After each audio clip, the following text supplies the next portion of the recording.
15 de octubre de 2024, 4 de la tarde, bajo una llovizna persistente. Finca de Valdeón, Picos de Europa. Mateo de Valdeón, arquitecto y tataranieto, siente el polvo centenario adherirse a sus dedos mientras retira un ladrillo suelto tras la chimenea del salón principal. Allí, envuelto en un trozo de lino amarillento, descansa un pequeño libro de contabilidad familiar, cuyo cuero reseco cruje como hojas secas. El descubrimiento es un murmullo del pasado en medio del silencio de la restauración, un latido inesperado en el corazón de una casa que creía conocer. El salón, antes el orgullo de su abuelo, don Esteban de Valdeón, ahora se desnudaba ante él, revelando sus heridas. Los tapices que mostraban la vendimia, obra de artesanos flamencos, colgaban descoloridos, sus hilos de seda y oro opacados por la humedad que se filtraba desde el techo de pizarra. Un gélido olor a piedra mojada y leña apagada impregnaba el aire, un perfume de abandono que se mezclaba con el eco de las risas que alguna vez llenaron la estancia. Cada viga de roble expuesta, cada baldosa de terracota rota, parecía guardar un secreto, una historia no contada cuya memoria pesaba como una armadura invisible sobre los hombros de Mateo. Con una delicadeza casi reverencial, Mateo abrió el libro en una mesa de caoba que cojeaba, su superficie marcada por generaciones de copas de vino y tratos sellados. Las páginas, finas como piel de cebolla, no contenían cifras de cosechas, sino una única entrada con una caligrafía temblorosa pero firme. Era un contrato, fechado en el otoño de 1868. Los nombres, grabados con tinta sepia, saltaron a su vista como brasas en la oscuridad. Elara de Valdeón, su antepasada, y varón Silas Montenegro de Sombría, el hombre que la historia familiar solo mencionaba como una sombra ominosa. La narración oficial siempre había sido que Elara, de espíritu indomable, huyó con un amante desconocido, trayendo la deshonra sobre el linaje y precipitando la ruina que obligó a su padre, Ricardo de Valdeón, a vender parte de sus tierras. Pero las palabras en el pergamino eran frías, comerciales, desprovistas de cualquier romance. Hablaban de una dote, de la liquidación total de las deudas de juego de Ricardo y de la entrega de Elara como esposa. No fue una fuga, fue una venta. La vergüenza que Mateo había sentido por la supuesta debilidad de su antepasada se transformó en una rabia sorda, una indignación que viajaba a través del tiempo. La esperanza de restaurar el honor de su familia, un anhelo frágil como el cristal de una ventana antigua, se hizo añicos contra la brutalidad de aquel pacto.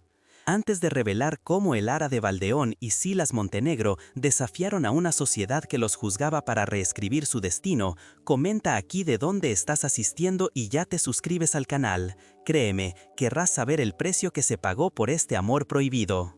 El otoño de 1868 se había aferrado a la finca de Valdeón con dedos huesudos, pudriendo las últimas uvas en la vid con una plaga que olía a moho y desesperación. Dentro de la casona, el silencio era una enfermedad, interrumpido solo por el tic-tac agónico de un reloj de pie y la lluvia incesante que golpeaba los ventanales con la insistencia de un acreedor. Ricardo de Valdeón, un hombre quebrado por el vicio, se encogía en su butaca de terciopelo ornaído, mientras su hija, Elara de Valdeón, permanecía de pie junto a la chimenea apagada, su postura recta, una frágil columna sosteniendo el techo que se derrumbaba sobre sus cabezas. El aire, cargado con el aroma de la cera fría y el polvo de libros no leídos, era el aliento de un linaje moribundo. La deuda ascendía a 20.000 reales, una cifra astronómica que el usurero local señor Méndez reclamaba con una avidez cruel.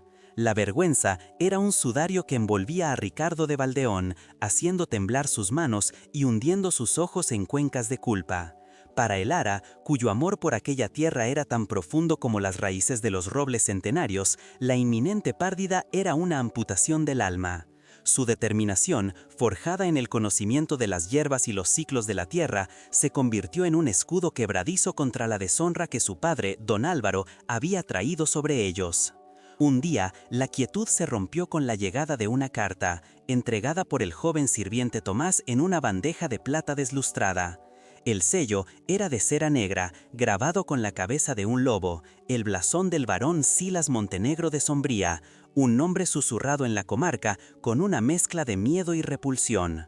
Ricardo de Valdeón rompió el sello con dedos torpes, sus ojos devorando las líneas de caligrafía precisa. No era una oferta, sino un decreto. El barón saldaría la totalidad de la deuda, cada real, a cambio de la mano de Elara. La esperanza que se encendió en el rostro de Ricardo fue una luz profana, alimentada por el sacrificio de su propia hija, un pacto que él ya había aceptado en el fondo de su cobarde corazón. Los días que siguieron fueron una agonía suspendida en el tiempo. La casona de Valdeón se sentía como un mausoleo, el aire espeso con el perfume fantasmal de las rosas que la madre de Elara solía cultivar. Elara de Valdeón pasaba las horas en el invernadero abandonado, sus dedos rozando las hojas secas de las plantas, un reflejo de su propio espíritu marchito. Mientras tanto, Ricardo de Valdeón se encerraba en su despacho, donde el olor a brandy rancio se filtraba bajo la puerta de roble macizo. La posibilidad de un milagro, una esperanza frágil como el ala de una mariposa, había sido aplastada bajo la bota de la realidad. La arquitectura señorial de la finca, con sus arcos de piedra y sus vigas oscuras, ya no representaba un legado, sino la jaula que estaba a punto de cambiar por otra. Finalmente, Elara de Valdeón se enfrentó a su padre. Lo encontró en la biblioteca, donde Ricardo de Valdeón fingía leer un libro de contabilidad, incapaz de mirarla a los ojos. Con una voz desprovista de emoción, tan serena que resultaba aterradora, ella aceptó los términos del barón Silas Montenegro. No lo hacía por él, ni por el apellido manchado, sino por la tierra misma, por las generaciones de antepasados cuyos huesos nutrían el suelo que él había estado dispuesto a perder. Su sacrificio era una semilla amarga, plantada en un campo envenenado con la esperanza de que algún día algo puro pudiera florecer. El día convenido, un único carruaje negro, tirado por 2 imponentes caballos frisones, se detuvo ante la fachada desconchada de la finca. De él descendió el barón Silas Montenegro de Sombría, una figura esculpida en granito y tormenta, envuelto en un severo abrigo de lana gris que parecía absorber la poca luz de la tarde.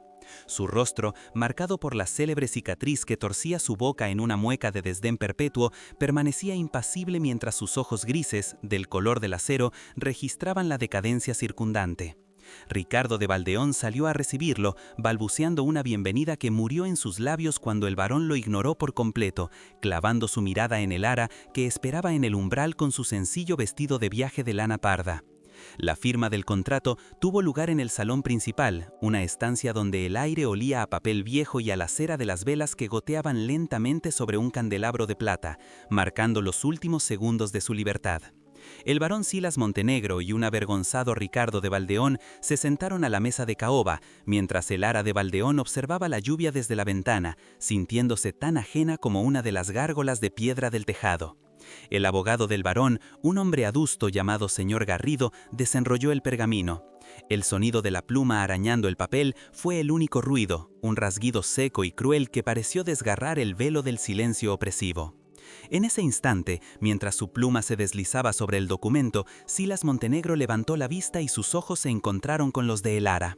No hubo en su mirada ni un atisbo de compasión, solo una fría y penetrante evaluación, como si estuviera tasando una propiedad recién adquirida. La cicatriz de su rostro se tensó, acentuando su expresión formidable. Por un segundo, la fortaleza de Elara, un castillo construido con los ladrillos del deber, amenazó con derrumbarse. Vio en él no a un hombre, sino a su destino, implacable, gélido e irrevocablemente marcado. El pacto se selló. Señor Garrido depositó sobre la mesa una pesada bolsa de cuero que cayó con el ruido sordo y obsceno del oro, los 20.000 reales que compraban la vida de Elara. La mano temblorosa de Ricardo de Valdeón se abalanzó sobre ella, su alivio tan palpable que resultaba monstruoso. El barón Silas Montenegro se puso en pie, su imponente figura proyectando una sombra que devoró la estancia. Con un gesto seco y autoritario, indicó a Elara la puerta. No hubo palabras, solo una orden silenciosa. La transacción había concluido. Él era el dueño, ella la mercancía entregada. Su tiempo como Elara de Valdeón había terminado. La despedida fue un eco hueco en el vestíbulo desierto. Ricardo de Valdeón murmuró palabras vacías sobre el honor y el sacrificio sin atreverse a rozarla. No hubo un abrazo ni una última mirada de afecto. El Lara de Baldeón desvió la vista hacia los retratos de sus antepasados, cuyos ojos pintados parecían juzgarla desde sus marcos dorados. Su corazón, antes un fértil jardín de afectos, se sentía ahora como un páramo helado.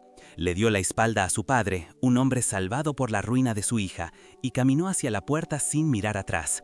La traición era una herida invisible, mucho más profunda que cualquier cicatriz visible. El aire de la tarde era una cuchillada de frío húmedo, impregnado del olor a tierra mojada y hojas en descomposición. La niebla se enroscaba en las ramas desnudas de los castaños como espectros que se despedían. El Lara de Baldeón subió al carruaje, hundiéndose en el asiento de terciopelo oscuro que olía a cuero y a un frío metálico, como el de una llave en una cerradura. La puerta se cerró con un golpe seco y definitivo, el sonido de una celda. A través del cristal empañado, vio cómo la finca de Baldeón, su hogar, su mundo, se desvanecía en la bruma, convirtiéndose en un recuerdo antes incluso de desaparecer. El frío que la invadía no era solo el del otoño asturiano, sino el que emanaba del hombre silencioso cuya presencia consumía todo el oxígeno del compartimento. Dentro de el Lara de Baldeón, la desesperación luchaba contra una semilla de obstinada rebeldía. Había sido vendida, sí, pero se negaba a ser quebrantada. Pensó en las plantas de su libro, en su capacidad para aferrarse a la vida en las grietas de las rocas más inhóspitas. Ella sería igual. Aquel hombre, el barón Silas Montenegro, podría ser dueño de su dote y su destino legal, pero su alma, enraizada en la tierra que había dejado atrás, se negaba a ser poseída. La esperanza no era una llama, sino una brasa oculta, esperando un soplo de aire para volver a arder. A medida que avanzaban hacia el norte, el paisaje se tornó más salvaje y vertical. Las colinas suaves dieron paso a los picos de Europa, unas moles de piedra caliza que arañaban un cielo del color del plomo. El aire se afiló, cargado con el aroma a pino y a roca húmeda. El carruaje negro, con el lobo de los Montenegro grabado en plata en sus puertas, parecía una intrusión profana en aquella tierra indómita. El Lara de Baldeón sintió el poder de aquel lugar, una fuerza primigenia y solitaria, que era un reflejo perfecto del hombre que la llevaba hacia su nuevo cautiverio. Tras horas que se sintieron como una eternidad, el carruaje comenzó a ascender por un camino escarpado. A través de jirones de niebla, una silueta se materializó, desafiando la gravedad y el cielo. Era el bastión de Sombría, una fortaleza gótica que se aferraba a un acantilado sobre un mar cantábrico furioso. Sus torres almenadas parecían garras y sus gárgolas lloraban la lluvia incesante. Cuando las monumentales puertas de hierro se abrieron con un chirrido lúgubre, el barón Silas Montenegro habló por primera vez. Su voz, grave y profunda como un trueno lejano, la sobresaltó. Sin mirarla, con los ojos fijos en su hogar, dijo que allí las montañas no perdonaban la debilidad. No era una bienvenida, sino la primera lección en el lenguaje de su nuevo mundo. A medida que abrían de mofo y hogar, el bastión de Sombría recibió a el Lara como una cripta. El eco de sus pasos sobre la pizarra pulida era el único sonido que desafiaba el rugido distante del mar Cantábrico. El aire, denso y frío, olía a salitre, a cera de abejas y a una antigüedad que parecía adherirse a la piel. Fue allí donde la conoció señora Inés, el ama de llaves, una mujer cuya figura severa y su perpetuo vestido de luto parecían una extensión de los muros de piedra. Sus ojos, oscuros y penetrantes, evaluaron a el Lara de Baldeón no como a una nueva señora, sino como a una complicación inesperada en un orden meticulosamente establecido por el barón Silas Montenegro. El silencio de la casa no era paz, sino un océano helado que amenazaba con ahogarla. Su aposento era una jaula dorada, con un dosel de terciopelo carmesí que descendía sobre la cama como una cortina de teatro para una obra que nunca comenzaría. Desde el ventanal gótico, el Lara de Baldeón podía ver las olas rompiendo contra los acantilados, una furia perpetua que reflejaba la tormenta en su interior. La soledad era un manto pesado, tejido con el susurro del viento y el crujido de la madera vieja. La ausencia de Silas Montenegro era tan palpable como su presencia, un vacío que definía los contornos de su nueva existencia. La esperanza de encontrar un resquicio de calidez en aquel lugar se sentía tan lejana como la finca que había dejado atrás. Los días se fundieron en un ritual monótono y silencioso, regido por el tañido de un reloj de pie en el gran salón. Cada comida con Silas Montenegro era una lección de contención. Se sentaban en extremos opuestos de una mesa de roble tan larga que sus voces, de haber existido, se habrían perdido en el viaje. Él comía con una disciplina marcial, su mirada fija en un punto más allá de ella, la cicatriz de su rostro tensándose con cada movimiento. El Ara de Baldeón aprendió pronto las reglas no escritas, la prohibición de aventurarse en el ala oeste, la orden implícita de no preguntar jamás por su pasado. Señora Inés se aseguraba de que sus necesidades estuvieran cubiertas, pero sus interacciones eran tan funcionales y frías como las llaves de hierro que colgaban de su cintura. Los pasillos del bastión eran arterias de piedra, revestidos con tapices que narraban batallas olvidadas donde los hombres de Montenegro luchaban contra moros o bestias mitológicas. La luz que se filtraba por las estrechas saeteras era siempre pálida y enfermiza, insuficiente para ahuyentar las sombras que se acurrucaban en los rincones. El Ara a menudo se detenía a pasar los dedos por el tacto gélido de los muros, sintiendo la historia del lugar como una armadura que asfixiaba el presente. El aroma a incienso rancio y a piedra húmeda impregnaba su vestido de lana parda, el único que había traído, recordándole que ella también era ahora parte de aquella lúgubre colección de reliquias. En la quietud de las largas tardes, el Ara de Baldeón luchaba contra el veneno del desamparo, un enemigo más sutil y persistente que el propio barón Silas Montenegro. El recuerdo del libro de remedios de su madre era su único ancla, un saber silencioso que contrastaba con la ignorancia forzada a la que estaba sometida. Sus manos, hechas para la tierra y las plantas, se sentían inútiles y vacías, aferrándose a los brazos de un sillón de brocado en la biblioteca, donde los libros parecían no haberse abierto en décadas. Su espíritu era una planta sedienta en un desierto de opulencia, marchitándose lentamente bajo la mirada ausente de su carcelero. Fue señora Inés, la austera ama de llaves, quien se convirtió en la guardiana de aquel misterio. Un día, incapaz de soportar más el silencio, el Ara de Baldeón le preguntó por qué el ala oeste estaba vedada. La respuesta de la mujer fue una muralla de lealtad inquebrantable hacia Silas Montenegro. Con una voz desprovista de emoción, le advirtió que la curiosidad era un lujo que el bastión no concedía. «Hay dolores, mi señora, que es mejor no remover», sentenció, y sus palabras fueron llaves que cerraban puertas en lugar de abrirlas. El Ara comprendió entonces que el varón no solo estaba aislado del mundo, sino que también protegía con ferocidad las ruinas de su propio interior, y señora Inés era la centinela de esa desolación. Su único refugio lo encontró por azar, en la parte trasera del bastión, oculto tras un muro de hiedra. Era un invernadero abandonado, un esqueleto de hierro forjado y cristales rotos que se aferraba al borde del acantilado. Dentro, las plantas exóticas que alguien debió amar en otro tiempo se habían convertido en espectros pardos, sus hojas secas crujiendo bajo sus pies. El aire olía a tierra muerta y a la dulce podredumbre de los pétalos caídos. A pesar de la desolación, la luz que inundaba el espacio a través de los paneles de vidrio intactos era casi una ofensa para la penumbra del castillo. Un pulmón de cristal que había dejado de respirar pero que aún guardaba la promesa del aire. La botánica que habitaba en el Ara de Baldeón se negó a aceptar aquella muerte. Con una audacia nacida de la desesperación, buscó a señora Inés y le pidió permiso para restaurar el invernadero. No suplicó, sino que lo expuso como un hecho, una necesidad tan vital como el alimento. La ama de llaves la observó durante un largo instante, su rostro una máscara impasible, antes de retirarse sin decir palabra. Horas después, cuando el Ara ya había perdido toda esperanza, señora Inés regresó. «El barón Silas Montenegro lo autoriza», dijo secamente. Y en el modo en que pronunció el nombre de su señor, el Ara percibió una nota de sorpresa. Aquel gesto fue una grieta minúscula en el muro de su indiferencia, la primera concesión en un reino de prohibiciones. Con las manos hundidas en la tierra húmeda, el Ara de Baldeón sintió que volvía a anclarse a la vida. Limpiar los cristales rotos, arrancar las malas hierbas y podar las ramas muertas se convirtió en su liturgia diaria. El aroma del sustrato nuevo y el calor del sol filtrado a través del vidrio comenzaron a disipar el frío que se había instalado en sus huesos. La curiosidad suplantó al miedo. ¿Quién había construido aquel santuario de vida en un lugar tan sombrío? ¿Por qué un hombre como Silas Montenegro, un ser forjado en la dureza y el silencio, permitiría que aquel pequeño rincón de belleza floreciera de nuevo? La esperanza, una semilla tenaz, germinaba en la oscuridad. Una noche, mientras una tormenta eléctrica azotaba la costa, haciendo temblar los cimientos del bastión, el Ara de Baldeón no encontró al varón en la biblioteca ni en el comedor. Una inquietud la impulsó a buscarlo. Desde la galería superior del gran salón lo vio. Su imponente figura no se dirigía a sus aposentos, sino que avanzaba con un paso firme y decidido hacia el corredor oscuro que conducía al ala oeste prohibida.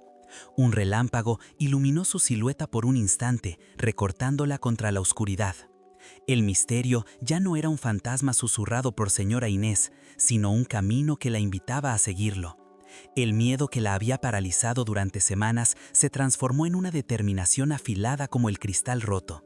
Iba a descubrir qué secreto guardaba Silas Montenegro en el corazón de su fortaleza. Con el corazón martillando contra sus costillas como un pájaro enjaulado, el Ara de Baldeón se deslizó por el corredor prohibido, una arteria de piedra helada que olía a polvo antiguo y a la salinidad del mar. Las advertencias de señora Inés resonaban en su mente, pero la imagen de Silas Montenegro caminando hacia aquel misterio era un imán más poderoso que el miedo. El roce de su sencillo vestido de lana contra los muros góticos era un susurro en el silencio sepulcral, un desafío a la orden que había definido su cautiverio. Cada paso la alejaba de la mujer que había sido, la comprada, y la acercaba a una verdad que intuía tan peligrosa como liberadora. Un abismo de secretos que estaba dispuesta a cruzar. Al final del pasadizo, una pesada puerta de roble entreabierta dejó escapar un hilo de luz ambarina. Lo que el Ara de Baldeón vio al asomarse no fue la mazmorra que su imaginación había conjurado, sino un sanatorio clandestino. El aire no olía a podredumbre, sino a eucalipto y a vendas de lino limpias. Allí, con las mangas de su camisa de batista remangadas, revelando unos antebrazos surcados de venas y fuerza, el barón Silas Montenegro aplicaba con una delicadeza insospechada un ungüento en el pecho del anciano minero, el viejo Javier. El monstruo era un espejismo, el carnicero un sanador. La galería, excavada en la propia roca de la montaña, era una visión de piedad oculta. Hileras de catres sencillos se alineaban bajo la bóveda de piedra y sobre cada uno yacía un hombre cuyo rostro llevaba el estigma del polvo de carbón. La luz de las lámparas de aceite danzaba sobre las paredes húmedas, creando sombras que se movían como espíritus guardianes. El único sonido era el murmullo de la respiración dificultosa y el suave tintineo de los instrumentos de metal en una bandeja que sostenía señora Inés, cuyo rostro severo, por primera vez, mostraba una expresión de profunda devoción. Aquel lugar, el corazón secreto del bastión de Sombría, no era una prisión, sino un santuario tejido con hilos de compasión, un refugio que el Ara de Baldeón jamás habría podido imaginar. En un rincón, sobre un escritorio de nogal tallado, el Ara de Baldeón descubrió la fuente de aquel milagro. Varios diarios encuadernados en cuero estaban abiertos, sus páginas repletas de la caligrafía precisa de Silas Montenegro. No contenían cuentas ni estrategias militares, sino detallados dibujos botánicos de plantas de la región y complejas fórmulas químicas. Estaba buscando una cura para el mal de la mina, investigando con la disciplina de un erudito y la desesperación de un hombre que carga con una culpa invisible. Era un mapa hacia el alma del hombre que se había escondido tras una cicatriz, y en él el Ara reconoció el eco de su propio saber, la misma lengua secreta que hablaba con la tierra. Fue entonces cuando él la vio. El barón Silas Montenegro se irguió, su imponente figura tensándose al descubrirla en el umbral de su secreto. Por un instante, la máscara del carnicero de las cumbres regresó, sus ojos de tormenta despidiendo un gélido furor. Pero al ver la mezcla de asombro y comprensión en el rostro de el Ara de Baldeón, la ira se disolvió en un cansancio profundo, casi una rendición. La muralla que había construido a su alrededor se agrietó, dejando al descubierto al hombre vulnerable que había debajo. Su silencio ya no era un arma, sino el peso de una carga compartida en contra de su voluntad. Mientras tanto, a cientos de leguas de distancia, en un opulento salón madrileño que olía a humo de puros cubanos de coñac francés, el conde Ramiro de Cifuentes reía con su primo segundo, el marqués de Villena. Vestido con una impecable levita de seda azul noche, Ramiro levantó su copa de cristal tallado, su sonrisa un barniz de encanto sobre una ambición putrefacta. Consideraba el matrimonio de Silas Montenegro una locura, una debilidad que exponía a su primo.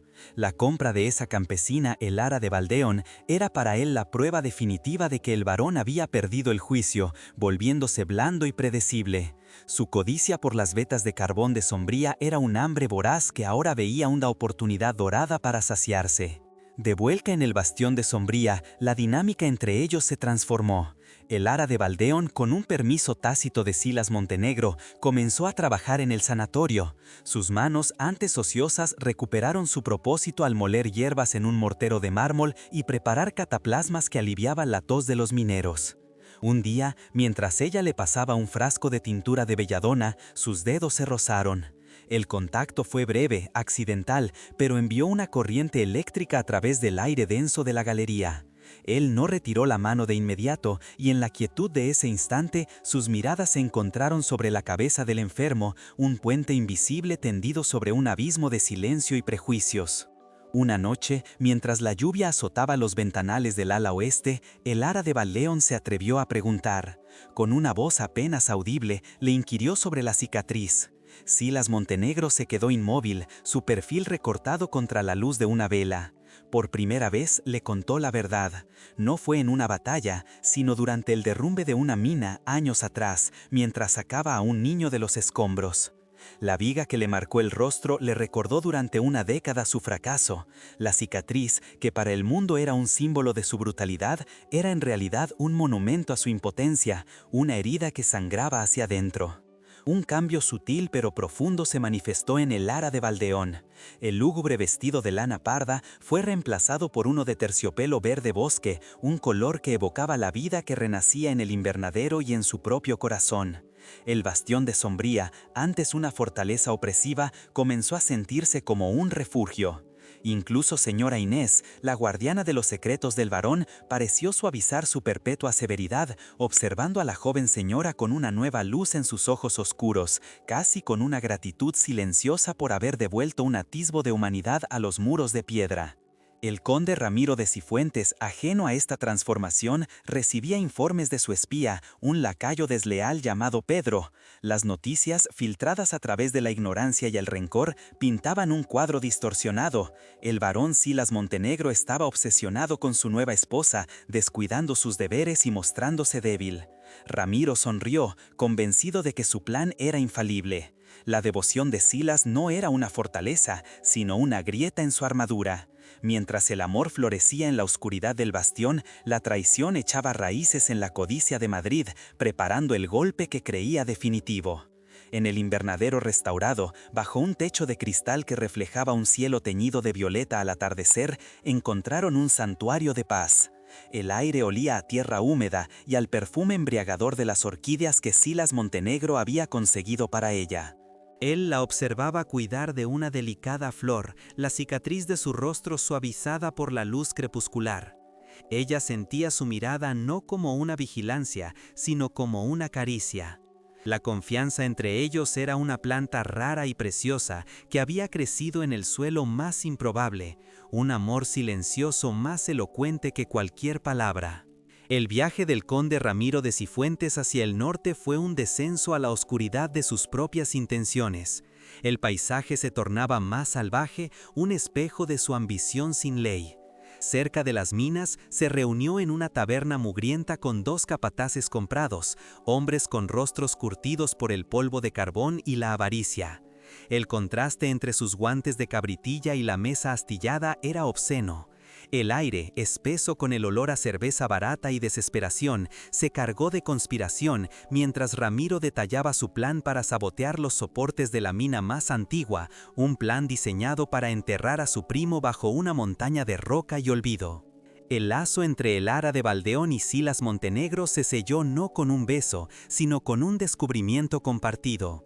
Ella identificó una raíz de regaliz silvestre que, preparada en infusión, aliviaba de forma casi milagrosa la opresión en el pecho de los mineros.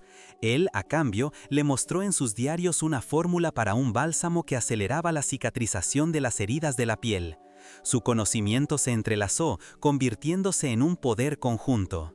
Señora Inés los observaba desde la distancia, viendo cómo la ciencia y la naturaleza, el hombre y la mujer, sanaban no solo a los enfermos, sino también las profundas heridas del alma del bastión. Desde su posada, con la vista fija en las montañas que pronto serían suyas, el conde Ramiro de Cifuentes dio la orden final.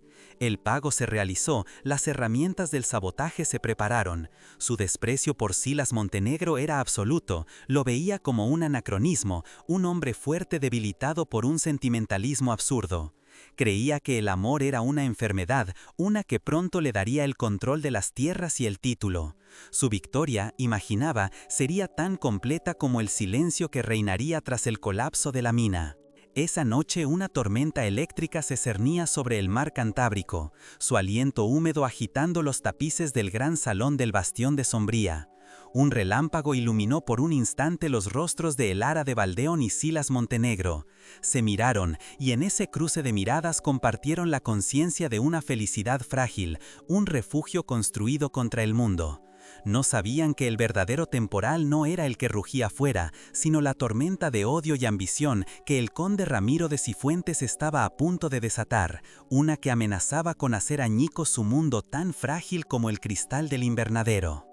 El grito rasgó la noche como una garra. Un muchacho cubierto de barro y pánico irrumpió en el bastión de Sombría, sus palabras ahogadas por sollozos y el estruendo de la tormenta. La mina gritaba, la mina vieja se había tragado a una docena de hombres. En la biblioteca, junto al calor de una chimenea crepitante, Elara de Valdeón y el barón Silas Montenegro compartían un silencio que por primera vez era de paz y no de distancia. La noticia los golpeó como una ráfaga de viento helado, extinguiendo la frágil llama de su santuario. La felicidad era un cristal que acababa de estallar en 1000 pedazos.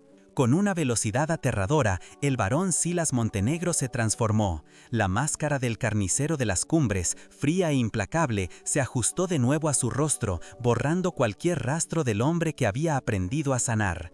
Se enfundó en un pesado abrigo de lana negra que olía a lluvia y a cuero, sus movimientos precisos y económicos, mientras ladraba órdenes a una pálida señora Inés. Le ordenó a Elara de Valdeón que permaneciera a salvo, pero la súplica en sus ojos de tormenta era un lenguaje que ella ya había aprendido a descifrar. El tañido fúnebre de la campana de la aldea comenzó a sonar, un pulso de muerte que se unió al ritmo furioso de la lluvia contra los ventanales góticos, anunciando que la montaña había reclamado su tributo de sangre. La boca de la mina era una escena del infierno, un lodazal donde el pánico y la lluvia se fundían en una sinfonía de desesperación. Mujeres con los mantones empapados, cuyos rostros eran máscaras de angustia bajo la luz parpadeante y grasienta de los faroles, se aferraban unas a otras. El aire apestaba a tierra mojada, a miedo y al olor metálico de la roca rota. Desde la seguridad de un promontorio cercano, oculto por la cortina de agua, el conde Ramiro de Cifuentes observaba la devastación. Una sonrisa de triunfo se dibujó en su rostro, un gesto cruel y fugaz que su primo, el marqués de Villena, a su lado, no pudo ver en la oscuridad. El plan había funcionado a la perfección. La llegada del barón Silas Montenegro fue como la de un general a un campo de batalla perdido. Su voz, un trueno que se impuso al de la tormenta, cortó la histeria y organizó a los hombres en brigadas de rescate. Fue entonces cuando la vio. Elara de Valdeón, con su vestido de terciopelo verde, ahora manchado de barro, y su cabello suelto pegado a la cara por la lluvia, avanzaba hacia él con una determinación inquebrantable. Sus miradas se cruzaron sobre el caos, un pacto silencioso forjado en el fuego de la crisis. No era la dama comprada, sino una reina defendiendo su reino. Mientras Silas Montenegro organizaba el asalto frontal contra la montaña, un esfuerzo de fuerza bruta y coraje desesperado, Elara de Valdeón desplegaba una estrategia diferente. Se movía entre las mujeres, su voz un bálsamo de calma en medio del pánico.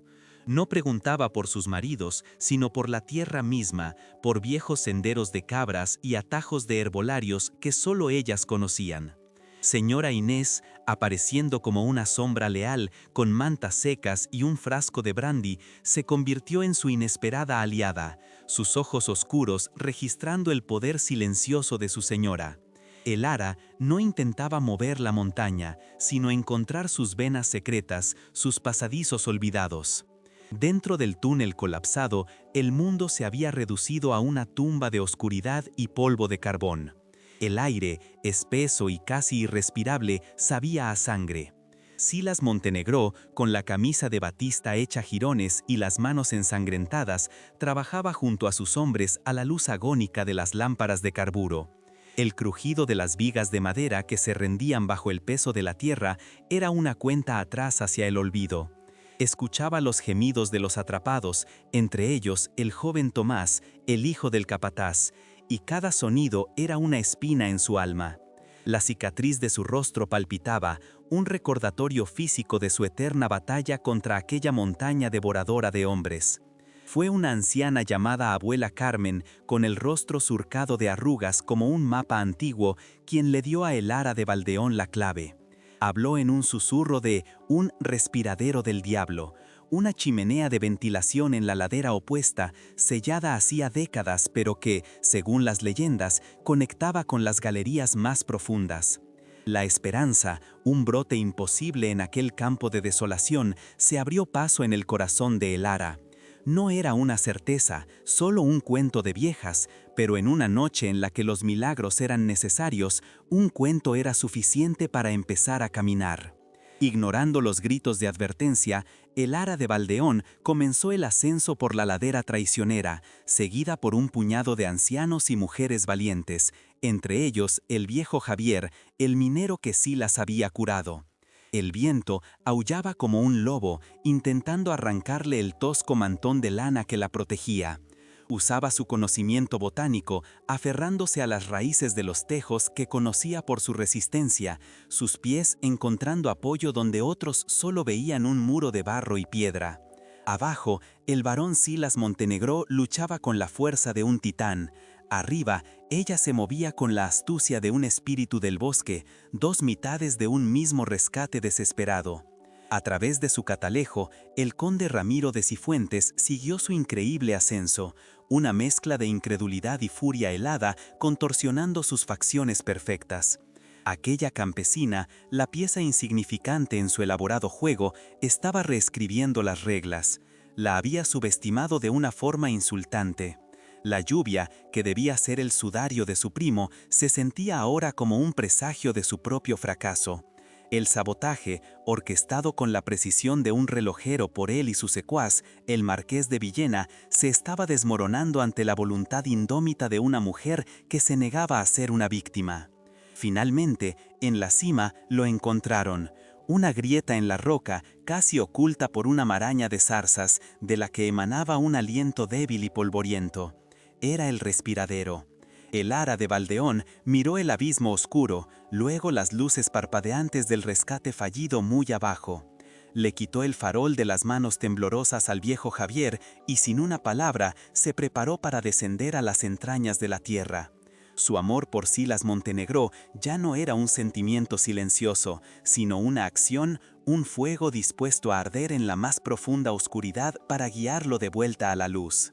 Mateo de Valdeón giró la última página del libro y el crujido quebradizo del papel sonó como un suspiro final.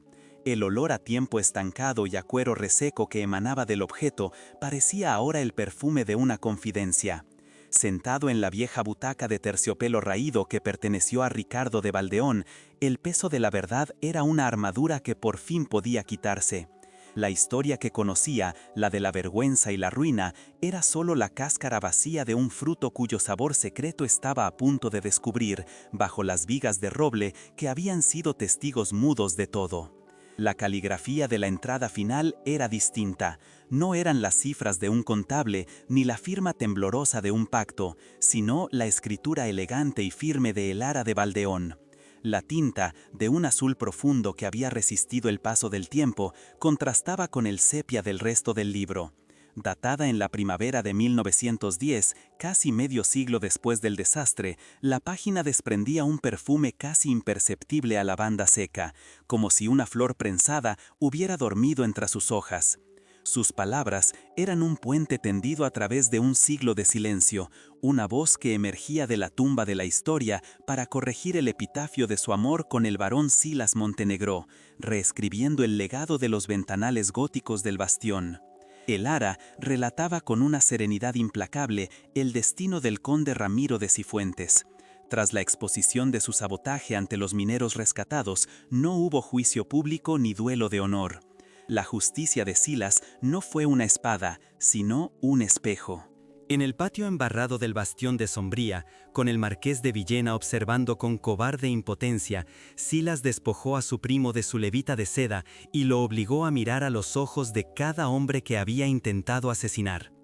No hubo gritos, solo el chasquido del látigo de la humillación colectiva, un sonido que resonó más fuerte que cualquier disparo en el aire cargado con el olor a barro y a pólvora quemada. La sentencia del barón Silas Montenegro fue una obra de crueldad poética, una que el mundo jamás conoció. El conde Ramiro de Cifuentes no fue exiliado a las Américas, sino condenado a vivir. Se le obligó a trabajar en la mina, no en las galerías peligrosas, sino en las tareas más serviles, bajo la mirada vigilante de hombres como el joven Tomás y el viejo Javier. Sus manos, antes enguantadas en cabritilla, aprendieron el tacto áspero de la pala y el sabor del polvo de carbón. Su orgullo, antes una fortaleza, se convirtió en una celda de arena que se desmoronaba cada amanecer con el desprecio silencioso de aquellos a los que había considerado inferiores. Tras aquella tormenta, el bastión de Sombría se volvió demasiado ruidoso para su paz, sus muros de piedra demasiado cargados con el eco de la batalla. Elara de Valdeón escribió que ella y Silas Montenegro dejaron la fortaleza al cuidado de la fiel señora Inés, quien continuó dirigiendo el sanatorio, y se retiraron a una pequeña cabaña de pescadores en una cala oculta, un lugar donde el único sonido era el rumor del Cantábrico. El aire salino y el tacto de la cal encalada de las paredes sustituyeron al frío gótico, y su amor, antes una flor rara en un invernadero, se convirtió en un jardín silvestre frente al mar, un faro que ya no necesitaba desafiar al océano. Para el mundo, y especialmente para la estirpe de los Valdeón, ambos perecieron en un naufragio unos años después del incidente minero, una mentira cuidadosamente orquestada que les permitió desaparecer. Las esquelas publicadas en la Gaceta de Madrid por un afligido marqués de Villena sellaron su leyenda trágica. Elara confesaba que la historia de su deshonra, de su fuga, fue el escudo final que ellos mismos erigieron para proteger su santuario del mundo, de los acreedores de Ramiro de Cifuentes y de la curiosidad de una sociedad que nunca habría entendido su pacto. La deshonra fue el manto de invisibilidad que compró su libertad, un engaño protector cuyo sabor amargo se disolvió con el tiempo. Fue entonces cuando el aliento de Mateo de Valdeón se detuvo en su garganta, sus dedos aferrando el papel quebradizo. Elara mencionaba a un hijo, nacido en la soledad de aquella cala, a quien llamaron Esteban. Para asegurar que la tierra de Valdeón no se perdiera, enviaron al niño, bajo el pretexto de ser un huérfano adoptado por una rama lejana de la familia, de vuelta a la finca. La historia familiar no era una línea rota, sino un círculo secreto. Don Esteban de Valdeón, su venerado y austero bisabuelo, no fue un pariente lejano que salvó el patrimonio, sino el hijo de la desterrada y el monstruo, la sangre de Silas Montenegro corriendo por sus venas. Levantó la vista del libro de contabilidad y las ruinas del salón se transformaron ante sus ojos. El olor a piedra mojada y a leña apagada ya no era de abandono, sino de espera. La luz rizácea que se filtraba por el ventanal ya no iluminaba la decadencia, sino la tenacidad de una herencia que había sobrevivido en la sombra. Los tapices flamencos descoloridos no mostraban una vendimia perdida, sino una cosecha secreta que había dado su fruto en él. La esperanza, que antes había sentido como un frágil cristal, se había forjado en el acero de la verdad, tan resistente como el espíritu de don Esteban de Valdeón. Las últimas líneas eran un testamento dirigido no a un heredero, sino a un alma gemela en el futuro que pudiera comprender. Elara de Valdeón describía sus últimos días con Silas Montenegro, no como un varón, sino como un hombre cuyas manos sabían tanto de sanar como de plantar. Escribió sobre enterrarla ella misma al pie de un acantilado, bajo un sencillo olivo silvestre que plantaron juntos, que se aferraba a la roca contra el viento del norte. Su legado, susurraba el texto, no estaba en la piedra del bastión ni en los títulos, sino en las semillas que crecen en lugares imposibles y en el amor que encuentra un camino a través de las grietas de un mundo roto.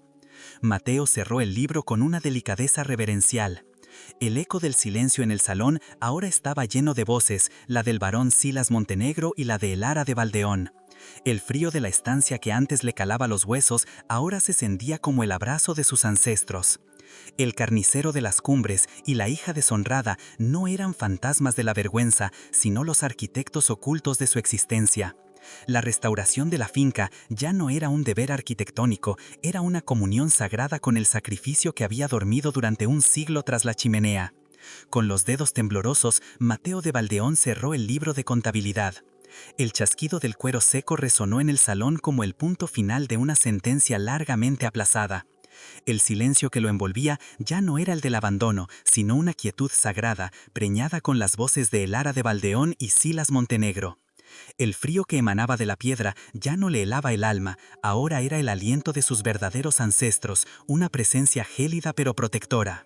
La vergüenza, un veneno que había corrido por las venas de su linaje durante generaciones, se había evaporado, dejando en su lugar una reverencia tan profunda como las raíces de los robles que rodeaban la finca.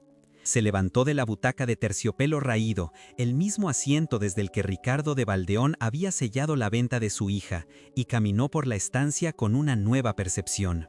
Las vigas de roble del techo ya no parecían a punto de ceder bajo el peso del tiempo, sino que se erguían como las costillas de un leviatán que había guardado un tesoro en su interior. Cada mota de polvo que danzaba en el haz de luz grisácea era una sílaba de una historia no contada. Comprendió entonces la naturaleza silenciosa y resiliente de su bisabuelo, don Esteban de Valdeón. No era la austeridad de un pariente lejano, sino la herencia directa del barón Silas Montenegro, un hombre que aprendió a hablar el lenguaje de la acción en lugar del de las palabras, y de la indómita Elara, cuya fuerza florecía en la adversidad. Acercándose al gran ventanal, Mateo de Valdeón apoyó la frente en el cristal frío, sintiendo la vibración de la llovizna persistente. Afuera, la niebla se arrastraba por las viñas muertas, pero ya no veía un paisaje de fracaso. Veía la tierra por la que Elara de Valdeón se había sacrificado, el suelo que había nutrido al hijo secreto de un amor imposible. El olor a tierra húmeda y hojas en descomposición ya no era el perfume de la decadencia, sino el aroma de un ciclo completado, de un secreto que regresaba al humus del que había nacido. La luz del atardecer teñía las nubes de un violeta magullado, un eco cromático del terciopelo verde que Elara había lucido como un estandarte de vida en la fortaleza de Silas Montenegro. La restauración de la finca de Valdeón adquirió un significado completamente nuevo, transformándose de un proyecto arquitectónico en una misión sagrada. Ya no se trataba de borrar la mancha de una supuesta fuga, sino de erigir un monumento a un amor que había sido lo suficientemente valiente como para disfrazarse de deshonra. Cada piedra que recolocara, cada viga que reforzara, sería un acto de justicia poética para Elara de Valdeón y el barón Silas Montenegro.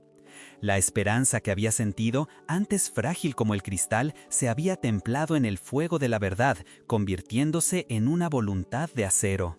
Con un cuidado casi litúrgico, Mateo de Valdeón regresó a la chimenea. Envolvió el libro de contabilidad en su trozo de lino amarillento y lo depositó de nuevo en el hueco tras el ladrillo suelto.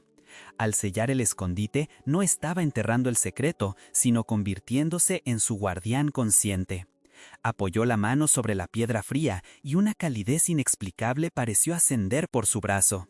Aquel libro, una reliquia que había sobrevivido a un siglo de mentiras, era la prueba de que ciertos legados no se inscriben en la piedra ni en los títulos nobiliarios, sino que se transmiten en el silencio, como las semillas que esperan pacientemente bajo la nieve para florecer en la primavera.